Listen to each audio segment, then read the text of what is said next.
The Gift of the Magi by O. Henry. $1.87. That was all, and 60 cents of it was in pennies. Pennies saved 1 and 2 at a time by bulldozing the grocer, and the vegetable man, and the butcher, until one's cheeks burned with the silent imputation of parsimony that such close dealing implied. 3 times Della counted it, $1.87, and the next day would be Christmas. There was clearly nothing to do but flop down on the shabby little couch and howl, so Della did it, which instigates the moral reflection that life is made up of sobs, sniffles, and smiles, with sniffles predominating. While the mistress of the home is gradually subsiding from the first stage to the second, take a look at the home. A furnished flat at $8 per week. It did not exactly beggar description, but it certainly had that word on the lookout for the mendicancy squad. In the vestibule below was a letter box into which no letter would go, and an electronic button from which no mortal finger could coax a ring. Also, appertaining thereunto was a card bearing the name Mr. James Dillingham Young. The Dillingham had been flung to the breeze during a former period of prosperity when its possessor was being paid $30 per week. Now, when the income was shrunk to $20, though, they were thinking seriously of contracting to a modest and unassuming D. But whenever Mr. James Dillingham Young came home and reached his flat above, he was called Jim, and greatly hugged by Mrs. James Dillingham Young, already introduced to you as Della, which is all very good. Della finished her cry and attended to her cheeks with the powder rag. She stood by the window and looked out dully at a gray cat, walking a gray fence in a gray backyard. Tomorrow would be Christmas Day, and she had only $1.87 with which to buy Jim a present. She had been saving every penny she could for months, with this result. $20 a week doesn't go far. Expenses had been greater than she had calculated. They always are. Only $1.87 to buy a present for Jim. Her Jim. Many a happy hour she had spent planning for something nice for him, something fine and rare and sterling, something just a little bit near to being worthy of the honor of being owned by Jim. There was a pier glass between the windows of the room. Perhaps you have seen a pier glass in an $8 flat. A very thin and very agile person may, by observing his reflection in a rapid sequence of longitudinal strips, obtain a fairly accurate conception of his looks. Della, being slender, had mastered the art. Suddenly, she whirled from the window and stood before the glass. Her eyes were shining brilliantly, but her face had lost its color within 20 seconds. Rapidly, she pulled down her hair and let it fall to its full length. Now, there were 2 possessions of the James Dillingham Youngs in which they both took a mighty pride. One was Jim's gold watch that had been his father's and his grandfather's. The other was Della's hair. Had the Queen of Sheba lived in the flat across the airshaft, Della would have let her hair hang out the window some day to dry, just to depreciate Her Majesty's jewels and gifts. Had King Solomon been the janitor, with all his treasures piled up in the basement, Jim would have pulled out his watch every time he passed, just to see him pluck at his beard from envy. So now, Della's beautiful hair fell about her, rippling and shining like a cascade of brown waters. It reached below her knee and made itself almost a garment for her. And then she did it up again, nervously and quickly. Once she faltered for a minute and stood still, while a tear or two splashed on the worn red carpet. On went her old brown jacket, on went her old brown hat. With a whirl of skirts, and with the brilliant sparkle still in her eyes, she fluttered out the door and down the stairs to the street. Where she stopped, the sign read, Madame Sophronie, hair goods of all kinds. 1 flight up Della ran and collected herself, panting. Madame, large, too white, chilly, hardly looked the Sophronie. "Will you buy my hair?" asked Della. "I buy hair," said Madame. "Take your hat off, and let's have a sight at the looks of it." Down rippled the brown cascade. $20, said Madame, lifting the mass with a practiced hand. "Give it to me, quick," said Della.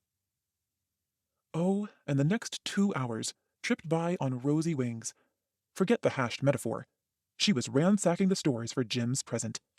She found it at last. It surely had been made for Jim, and no one else. There was no other like it in any of the stores, and she had turned all of them inside out. It was a platinum fob chain, simple and chaste in design, properly proclaiming its value by substance alone, and not by meretricious ornamentation, as all good things should do. It was even worthy of the watch. As soon as she saw it, she knew that it must be Jim's.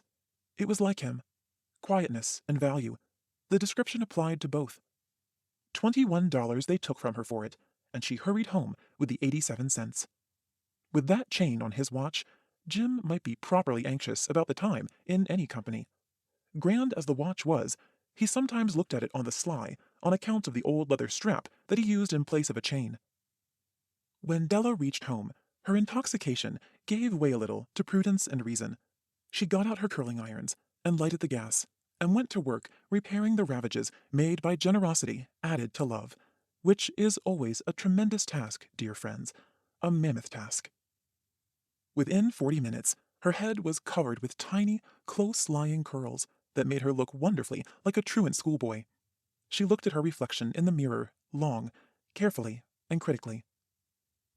"If Jim doesn't kill me," she said to herself, "before he takes a second look at me, he'll say I look like a Coney Island chorus girl. But what could I do?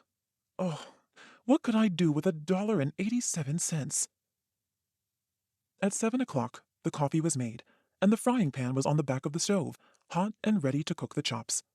Jim was never late. Della doubled the fob chain in her hand and sat on the corner of the table near the door that he always entered. Then she heard his step on the stair away down on the first flight, and she turned white for just a moment. She had a habit of saying a little silent prayer about the simplest everyday things, and now she whispered, "Please, God, make him think I am still pretty." The door opened, and Jim stepped in and closed it. He looked thin and very serious. Poor fellow, he was only 22, and to be burdened with a family. He needed a new overcoat, and he was without gloves. Jim stopped inside the door, as immovable as a setter at the scent of quail. His eyes were fixed upon Della, and there was an expression in them that she could not read, and it terrified her. It was not anger, nor surprise, nor disapproval, nor horror, nor any of the sentiments that she had been prepared for. He simply stared at her, fixedly, with that peculiar expression on his face. Della wriggled off the table and went for him. "Jim, darling," she cried, "don't look at me that way. I had my hair cut off and sold because I couldn't have lived through Christmas without giving you a present. It'll grow out again. You won't mind, will you? I just had to do it. My hair grows awfully fast. Say Merry Christmas, Jim, and let's be happy. You don't know what a beautiful, nice gift I've got for you." "You've cut off your hair?" asked Jim, laboriously, as if he had not arrived at that patent fact yet, even after the hardest mental labor. "Cut it off and sold it," said Della. "Don't you like me just as well, anyhow? I'm me without my hair, ain't I?" Jim looked about the room, curiously. "You say your hair is gone?" he said, with an air almost of idiocy. "You needn't look for it," said Della. "It's sold. I tell you, sold and gone, too. It's Christmas Eve, boy. Be good to me, for it went for you. Maybe the hairs of my head were numbered." She went on with sudden serious sweetness. "But nobody could ever count my love for you. Shall I put the chops on, Jim?" Out of his trance, Jim seemed quickly to wake. He enfolded his Della. For 10 seconds, let us regard with discreet scrutiny some inconsequential object in the other direction. $8 a week, or $1,000,000 a year. What is the difference? A mathematician or a wit would give you the wrong answer. The Magi brought valuable gifts, but that was not among them. This dark assertion will be illuminated later on. Jim drew a package from his overcoat pocket and threw it upon the table. "Don't make any mistake, Dell," he said, "about me. I don't think there's anything in the way of a haircut or a shave or a shampoo that could make me love my girl any less. But if you'll unwrap that package, you may see why you had me going a while at first." White fingers and nimble tore at the string and paper, and then an ecstatic scream of joy, and then, alas, a quick feminine change to hysterical tears and wails, necessitating the immediate employment of all the comforting powers of the lord of the flat. For there lay the combs, the set of combs, side and back, that Della had worshipped long in a Broadway window. Beautiful combs, pure tortoiseshell with jeweled rims, just the shade to wear in the beautiful, vanished hair. They were expensive combs, she knew, and her heart had simply craved and yearned over them without the least hope of possession. And now they were hers. But the tresses that should have adorned the coveted adornments were gone. But she hugged them to her bosom, and at length she was able to look up with dim eyes and a smile, and say, "My hair grows so fast, Jim." And then Della leaped up like a little singed cat and cried, "Oh, oh!" Jim had not yet seen his beautiful present. She held it out to him, eagerly, upon her open palm. The dull, precious metal seemed to flash with a reflection of her bright and ardent spirit. "Isn't it a dandy, Jim? I hunted all over town to find it. You'll have to look at the time 100 times a day now. Give me your watch. I want to see how it looks on it." Instead of obeying, Jim tumbled down on the couch and put his hands under the back of his head and smiled. "Dell," said he, "let's put our Christmas presents away and keep 'em a while. They're too nice to use just at present. I sold the watch to get the money to buy your combs. And now, suppose you put the chops on." The Magi, as you know, were wise men, wonderfully wise men, who brought gifts to the babe in the manger. They invented the art of giving Christmas presents. Being wise, their gifts were no doubt wise ones, possibly bearing the privilege of exchange in case of duplication. And here I have lamely related to you the uneventful chronicle of two foolish children in a flat, who most unwisely sacrificed for each other the greatest treasures of their house. But, in a last word to the wise of these days, let it be said that of all who give gifts, these two were the wisest. Of all who give and receive gifts, such as they are wisest. Everywhere they are wisest. They are the Magi.